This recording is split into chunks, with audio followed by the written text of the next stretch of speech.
Hola amigos, Dios les bendiga en este día. Quiero hablarles de la Reforma Protestante. Esta Reforma Protestante para nuestra Iglesia Cristiana Evangélica es súper importante.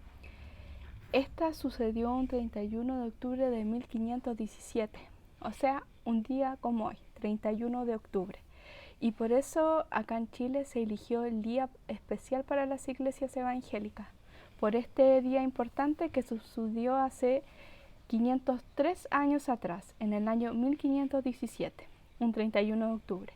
Un hombre llamado Martín Lutero colocó 95 tesis en Wittenberg, en Alemania, en una universidad. Estas 95 tesis hablaban acerca del Evangelio, porque el Evangelio en ese tiempo se había tergiversado, se había transformado en una verdad falsa. Entonces Martín Lutero se dio cuenta en la Sagrada Escritura que la salvación era solamente por fe, por gracia, y que la Escritura era la única norma que podíamos dirigir nuestra vida como hijos de Dios. Entonces, este profesor Martín Lutero, al colocar estas 95 tesis y al darse cuenta que las doctrinas cristianas estaban erradas, porque decían que la salvación era por obras, que para perdonar pecados se debía pagar, que en ese tiempo se llamaban las indulgencias, que se pagaba para poder perdonar pecados. En este caso, la Iglesia Católica Romana de ese entonces, las personas les pagaban. Y también en los textos, la Biblia en sí estaba solamente en el idioma latín. Y era en ese idioma en el que se enseñaba. Por tanto, la gente de Alemania no tenía acceso a la lengua nativa de las escrituras. Entonces, es importante que podamos entender este proceso de las reformas, la reforma, porque de ahí vienen los evangélicos, son los herederos de la reforma.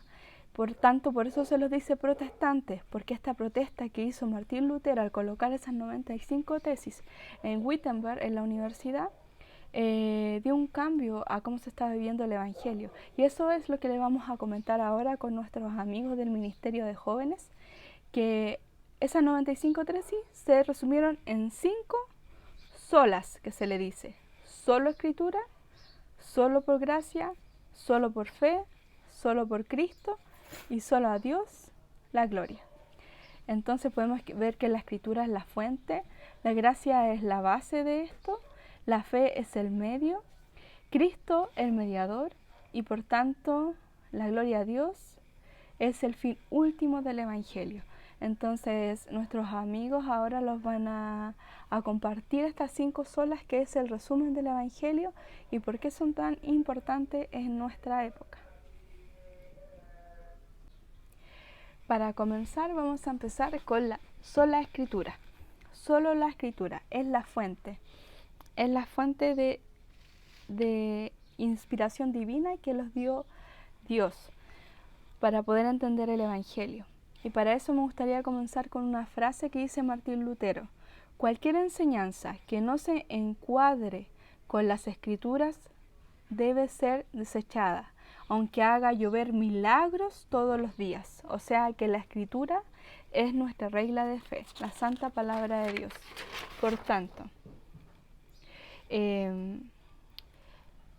la única fuente de la revelación divina, como hemos dicho, es la Escritura. Pero en el año 1500 se creía que habían 2 fuentes de revelación, tanto la Escritura como la tradición.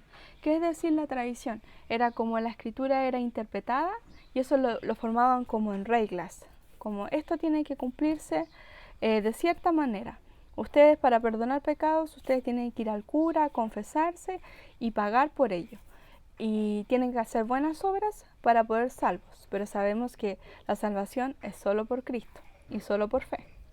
Entonces, me gustaría compartirles Mateo 15, del 1 al 4, que se los leo. Entonces se acercaron a Jesús ciertos escribas y fariseos de Jerusalén, diciendo: ¿por qué tus discípulos quebrantan la tradición de los ancianos? ¿Por qué no se lavan las manos cuando comen pan? Respondiendo él, les dijo: ¿por qué también vosotros quebrantáis el mandamiento de Dios por vuestra tradición? Miren, no es diferente a lo que pasaba en el año 1500 a lo que pasaba en la época de Jesús. Encontramos a los escribas y a los fariseos hablándole a Jesús y diciendo: ¿por qué tus discípulos no se lavan las manos cuando están acá? Porque para los religiosos de esa época de Jesús era súper importante lavarse las manos, era una regla.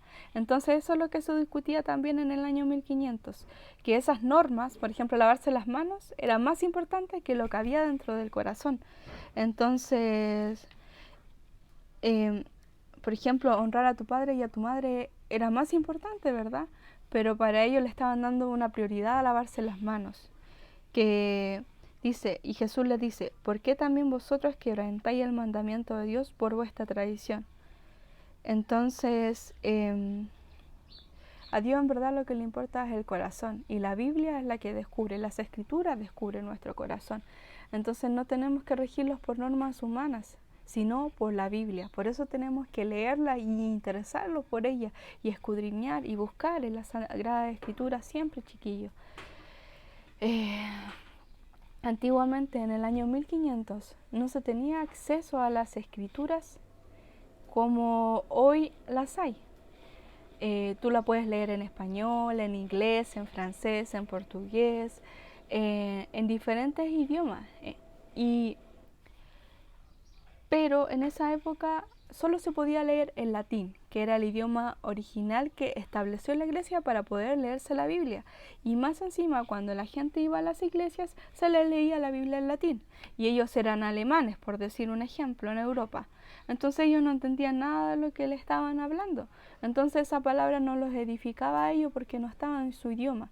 Entonces por eso fue súper importante lo que hizo Martín Lutero en esa época, porque no tan solo puso estas 95 tesis que las resumimos hoy en 5 solas, sino también él dice que hizo 20 textos en alemán con reflexiones bíblicas para el pueblo, para que el pueblo pudiera tener acceso a la divina palabra. Y también les voy a leer por último Primera de Timoteo 2, capítulo 3. Segunda de Timoteo, capítulo 3, versículo 15, hasta el 17. Y quiero que con esto los quedemos. Y que desde la niñez has sabido las sagradas escrituras, las cuales te pueden hacer sabio para la salvación por la fe que es en Cristo Jesús. Toda la escritura es inspirada por Dios y útil para enseñar, para redarguir, para corregir, para instruir en justicia, a fin de que el hombre de Dios sea perfecto, enteramente preparado para toda buena obra. Entonces aquí podemos ver que la palabra de Dios es lo que nos dirige nuestra vida hoy día y a la que le tenemos que dar relevancia e importancia, así como se descubrió por Martín Lutero, que Dios le reveló que la escritura era por lo cual cada cristiano se debería dirigir y no por mandamientos de hombre o tradiciones. Entonces hoy en día también debemos dirigirlos por la Sagrada Escritura. A continuación vamos a ver las solas que faltan y nuestros queridos amigos del ministerio las van a compartir. Hola chiquillos, aquí Abraham, les mando un saludo, espero que estén súper bien y con mucho gusto les voy a hablar sobre la salvación por gracia y por qué solamente por gracia. Lo hice en sentido de preguntas y espero que lo disfruten. La primera pregunta es: ¿qué es la salvación? En relación a la humanidad, lo hice mejor usando los antónimos de una persona salvada o sobre salvación. Los antónimos son condenado, desamparado y perdido. Estos serían sobre qué es lo contrario de estar salvado. Entonces, todas las cosas que no son esto, claramente pueden ser sobre qué es una persona o algo salvado. ¿Qué es la gracia? Como segunda pregunta. El término gracia es del origen latín gratia, que significa benevolencia, favor o beneficio que se recibe sin ningún tipo de merecimiento. La siguiente pregunta es: ¿por qué obtuvimos la salvación por gracia? Bueno, sabemos que fue por amor y por medio de algo muy valioso, Cristo y su muerte. Juan 3:16 dice: porque tanto amó Dios al mundo que dio a su Hijo unigénito, para que todo en el que Él cree no se pierda, sino tenga vida eterna. La siguiente pregunta que me planteé fue, antes de que Cristo viniera y se sacrificara por nosotros, ¿qué había? Bueno, esto explica lo valioso que fue la salvación para nosotros. Y explica en la pregunta, ¿hubo otro tipo de salvación? La respuesta que di fue, los israelitas sacrificaban animales por medio de un sacrificio, claramente con el fin de equilibrar el peso entre el pecado y la relación con Dios, o sea, la pureza, la santidad. La sangre representaba vida, que es lo necesario para eliminar el pecado de nosotros. Incluso los sacerdotes ocupaban la sangre para despejar y limpiar el pecado de los hogares de los israelitas. El profeta Isaías dice que con el tiempo los sacrificios se volvieron insignificantes y ahí se entraron en un estado de caos, por lo cual era necesario un sacrificio mucho mayor. ¿Por qué se sacrificó Cristo? Es la siguiente pregunta que puse. Marcos 10:45 dice, porque el Hijo del Hombre no vino para ser servido, sino para servir y para dar su vida en rescate de muchos. Ahí se puede contrastar con la primera pregunta de qué es la salvación. De modo de conclusión, quiero ocupar ciertos versículos que se encuentran en Romanos 3, iniciando con el 28, que dice así, concluimos pues que el hombre es justificado por fe sin las obras de la ley. ¿Es Dios solamente Dios de los judíos? ¿No es también Dios de los gentiles? Ciertamente también de los gentiles. Porque Dios es uno, y Él justificará por la fe a los de la circuncisión, y por medio de la fe a los de la incircuncisión. En Efesios 2:8 dice, porque por gracia sois salvos por medio de la fe, y esto no es de vosotros, pues es don de Dios, no por obras, para que nadie se gloríe, porque somos hechura suya, creados en Cristo Jesús para buenas obras, las cuales Dios preparó de antemano para que anduviésemos en ellas. Espero que lo hayan disfrutado. Hola hermanos y hermanas, me presento, soy Benjamín Aedo. A mí me tocó hablar solo por fe. Y como dice aquí en Efesios 2, versículos 8 y 9, dice así. Porque por gracia sois salvos, por medio de la fe. Y esto no de vosotros, pues es don de Dios. No por obras, para que nadie se gloríe. Y aquí dice que no por obra vamos a ser salvados. No es porque hagamos una buena obra vamos a estar salvos. No, no es así. Nosotros hay en alguna parte de nuestra vida, nuestra fe puede decaer. O sea, no podemos tener la fe como teníamos antes. Entonces hay que pedirle ayuda al Señor para que esa fe la tengamos siempre activa. Hay que orar. Y decirle también que no porque, por ejemplo, hay un mandamiento, que dice, honra a tu padre y a tu madre.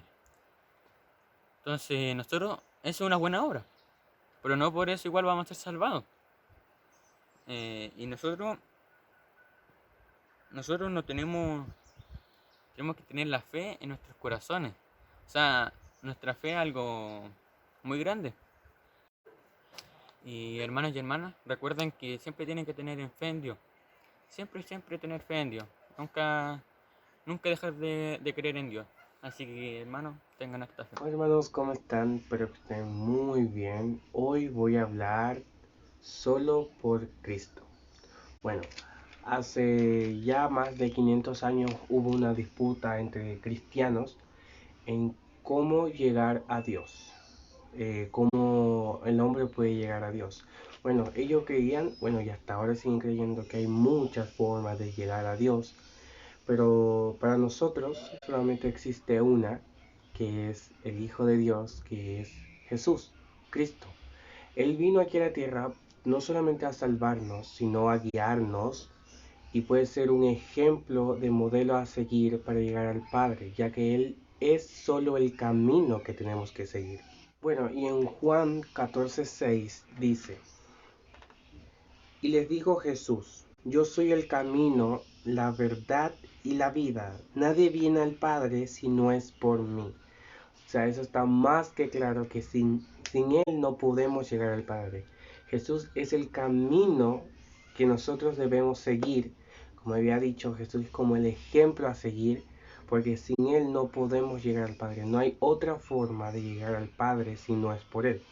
Por ejemplo, antes, para salvarse y perdonar los pecados, se tenía que sacrificar animales para, como por decirlo así, ser salvos. Pero de esa forma no se podían olvidar los pecados. O como en las iglesias católicas que ahora hacen, que te hacen como dar una confesión de tus pecados y hacer que reces 3 Aves Marías. Para mí eso no es lo más esencial, por decirlo así, para olvidar tus pecados porque se van a seguir haciendo ahí. Entonces ya hubo una forma y hay una forma y habrá siempre una forma y un camino que nosotros debemos seguir. Y sin ese camino nunca vamos a llegar al Padre si nosotros no seguimos caminando por ese camino. Entonces el camino es solo Cristo, Jesús, Hijo de Dios. Él solo es el camino que nosotros debemos seguir. Hola, bendiciones a todos mis hermanos quienes me estén mirando en estos momentos. Vengo a hablarles sobre una frase que la tengo justo aquí detrás mío, que es solo a Dios la gloria. Pero, ¿qué significa esto? Para responder esa pregunta debemos entender un poco el contexto de dónde viene. Durante el siglo XVI hubo una reforma protestante que fue impulsada por Martín Lutero, en la cual ellos querían lograr un cambio en lo que era la Iglesia Católica en esos momentos, y en la doctrina y en lo que se le enseñaba a la gente sobre la palabra de Dios. De esa reforma nació lo que se conoce como las 5 solas, y una de ellas es solo a Dios la gloria. Este lema define la adoración a Dios, que toda nuestra adoración debe tener como centro a Dios. Toda nuestra vida debe ser vivida para la gloria de Dios. Nosotros sabemos que nuestra salvación es un regalo de Dios, un regalo que no merecemos, pero que de igual forma Dios nos ha dado. En los siglos pasados se decía que para obtener la salvación era a través de las buenas obras que hacía el hombre. O incluso se decía que se tenía que pagar un precio para poder obtener la salvación y el perdón por los pecados y las faltas cometidas. Pero hoy en día nosotros sabemos que no es así. Sabemos que es un regalo que Dios nos ha dado y que ese regalo y la salvación no se pierde. Por eso nuestra adoración tiene que ser dirigida a Dios. Toda nuestra gratitud tiene que ser dirigida a Dios. En primera de Pedro 2:9 dice: Mas vosotros sois linaje escogido, real sacerdocio, nación santa, pueblo adquirido por Dios, para que anunciéis las virtudes de aquel que os llamó de las tinieblas a su luz admirable. Aquí podemos ver lo maravilloso de este versículo, que Dios nos dice que Él nos ha escogido para que nosotros hablemos de su palabra al mundo. Desde que nosotros estamos en el vientre de nuestra madre, Dios ya nos ha tomado y nos ha puesto un propósito en nuestra vida. El propósito de poder hablar de su palabra a quienes todavía no lo conocen, a quienes andan perdidos en el mundo. También quiero compartirles en Colosenses 3:23. Dice: y todo lo que hagáis, hacedlo de corazón, como para el Señor y no para los hombres. Este versículo define lo que es la adoración a Dios, la verdadera adoración a Dios. El que nosotros seamos personas íntegras, que todos nuestros actos, nuestras acciones, todo lo que decimos, todo lo que pensamos, tiene que ser agradable para Dios.